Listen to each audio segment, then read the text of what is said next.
Hi guys, अस्सलाम वालेकुम। हम लोगों ने लास्ट टॉपिक जो डिस्कस किया था that was distributive property and then we discuss De Morgan laws. ठीक है, अब हम लोगों ने जो नेक्स्ट टॉपिक डिस्कस करना है वो है कार्टेशियन प्रोडक्ट ऑफ सेट्स। मगर उससे पहले सेट थ्योरी के अंदर हमें कार्टेशियन प्रोडक्ट समझने से पहले हमें समझना पड़ेगा that what are ordered pairs. Okay, तो आज हम लोग पहले डिस्कस करेंगे ऑर्डर्ड पेयर्स की डेफिनेशन क्या है और फिर एक थोड़ा सा इससे रिलेटेड ऑर्डर्ड पेयर से हम एक सवाल सॉल्व करेंगे। अगर आपको ये वीडियो समझ में आए तो काइंडली इस चैनल को सब्सक्राइब करें, वीडियो को लाइक करें और अगर आपके जहन में कोई भी सवाल मौजूद है तो आप वो मुझसे कमेंट बॉक्स में पूछ सकते हैं। तो चलिए आज का टॉपिक शुरू करते हैं विच इज ऑर्डर्ड पेयर्स। देखिए, ऑर्डर्ड पेयर्स की जो डेफिनेशन है ना, उसको समझने से पहले मैं आपको हर बार एक एडवाइस देता हूं कि देखिए टॉपिक के मतलब को समझिए। ऑर्डर्ड पेयर्स यानी कि ऑर्डर में हमारे पास पेयर होगा। अब एक चीज याद रखिए कि पेयर हमारे पास हमेशा दो चीजों का होता है, एक ए बी 1 2 कुछ भी कह सकते हैं, ठीक है। एंड द सेकेंड थिंग, तो दो चीजों का एक ऑर्डर अगर आप ले लें that is called the ordered pair. ठीक है, डेफिनेशन क्या कहती है ऑर्डर्ड पेयर्स की? कहती है when two objects occur in an order. मतलब दो ऑब्जेक्ट्स, मान लीजिए एक ऑब्जेक्ट है ए और दूसरा ऑब्जेक्ट है बी, तो अगर ये ऑर्डर में आपके पास आ जाए यानी कि this is the first one, ठीक है, and this is the second one, तो आप ये कह सकते हैं कि इनका जो पेयर है this will be known as an ordered pair. ठीक है, where A is the first and B is the second object. और यहां आप देख सकते हैं कि फर्स्ट ऑब्जेक्ट क्या है, ए है, और सेकेंड ऑब्जेक्ट बी है। अब देखिए इसी तरीके से अगर मैं लिख दूं बी कॉमा ए, तो क्या ये इसके बराबर आएगा? नहीं आएगा, it will not be equal to this. क्यों? देखिए फर्स्ट कंपोनेंट ए था, यहां पर फर्स्ट कंपोनेंट क्या है, बी है, तो ये बराबर नहीं हो सकते। ठीक है, तो ये ऑर्डर्ड पेयर की एक खास बात है। देन ऐसा ऑर्डर्ड पेयर जिधर ए जो है वो फर्स्ट कंपोनेंट है या ऑब्जेक्ट है और बी क्या है, सेकेंड ऑब्जेक्ट है, such a pair is called what? Such a pair is called an ordered pair. Such a pair is called an ordered pair. मैं आपको अंडरलाइन कर देता हूं, ठीक है। सो लिखा किस तरीके से जाता है, जैसे मैंने आपको लिख के बताया, ए कॉमा बी इन ब्रैकेट्स, जिसके अंदर ए क्या है, फर्स्ट ऑब्जेक्ट या first component of the ordered pair भी आप कह सकते हैं, बी क्या है, सेकेंड ऑब्जेक्ट या second component of the ordered pair. ठीक है, अच्छा, इसकी एक खास प्रॉपर्टी है जो कि आपको याद रखनी है, वो क्या है? टू ऑर्डर्ड पेयर्स, कोई भी दो ऑर्डर्ड पेयर्स, ठीक है, एक ऑर्डर्ड पेयर मैं मान लेता हूं क्या है, ए कॉमा बी, और दूसरा ऑर्डर्ड पेयर क्या है, सी कॉमा डी। अगर मैं ये कहता हूं कि are said to be equal, यानी कि the first ordered pair is equal to another ordered pair, यानी ए कॉमा बी बराबर है सी कॉमा डी के, ये कब बराबर होगा? ये कब दो ऑर्डर पेयर हम इक्वल कहेंगे कि हाँ यार ये इक्वल हैं?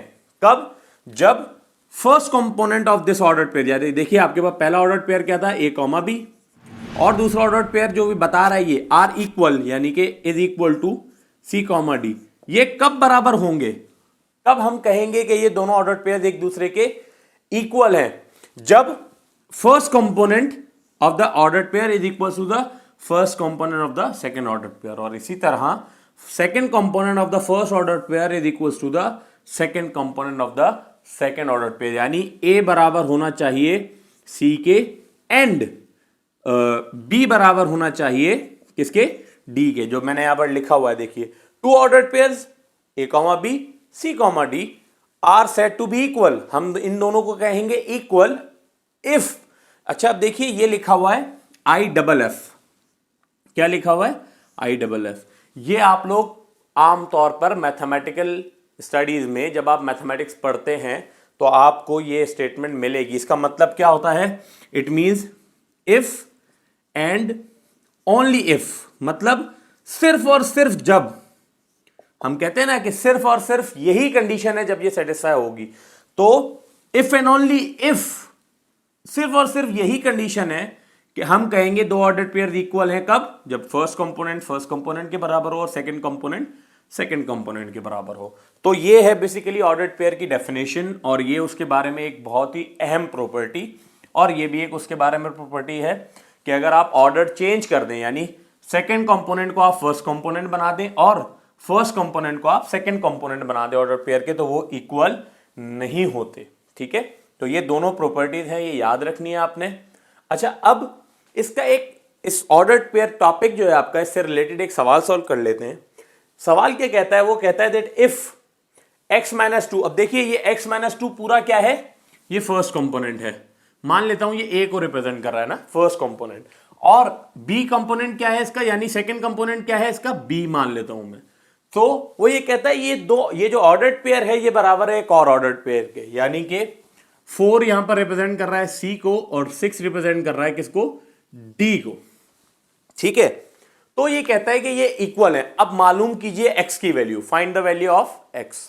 अब देखिए, अगर मैं इनको कॉरेस्पॉन्डिंग वैल्यूज, क्योंकि हमने यहां पढ़ा था कि अगर दो ऑर्डर्ड पेयर्स क्या हो, अगर दो ऑर्डर्ड पेयर्स इक्वल हो तो फर्स्ट कंपोनेंट के बराबर, सेकंड कंपोनेंट के बराबर, और इसने यहां पर हमें स्टेटमेंट लिख के दे दी है कि ये क्या है, आपस में इक्वल है।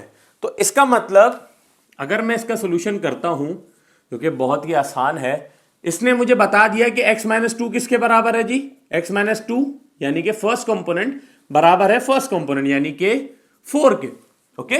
और second component of the first order pair यानी कि 6, ये किसके बराबर है, d के, यानी कि 6 के। अब x की वैल्यू आप कैसे निकाल सकते हैं? मैं इस इक्वेशन का नाम रख लेता हूं 1।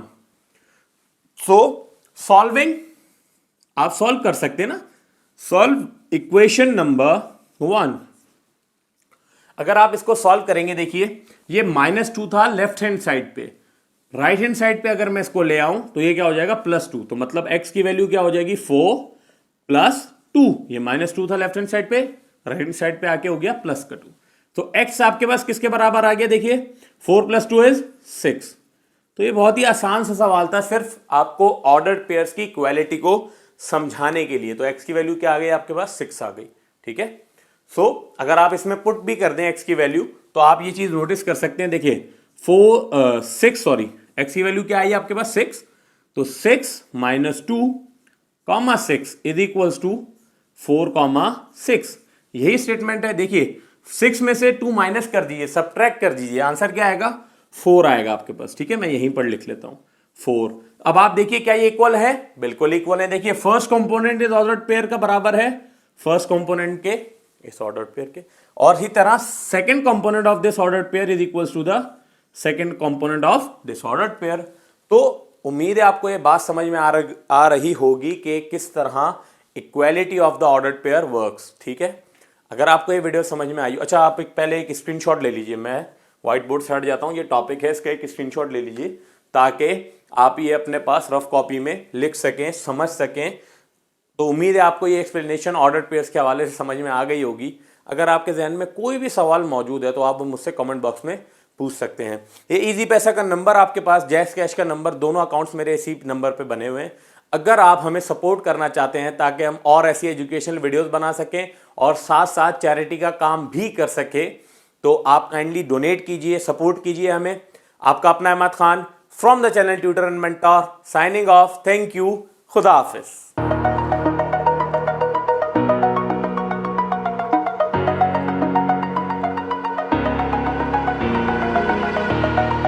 Over the edge, feel like I'm floating through the air.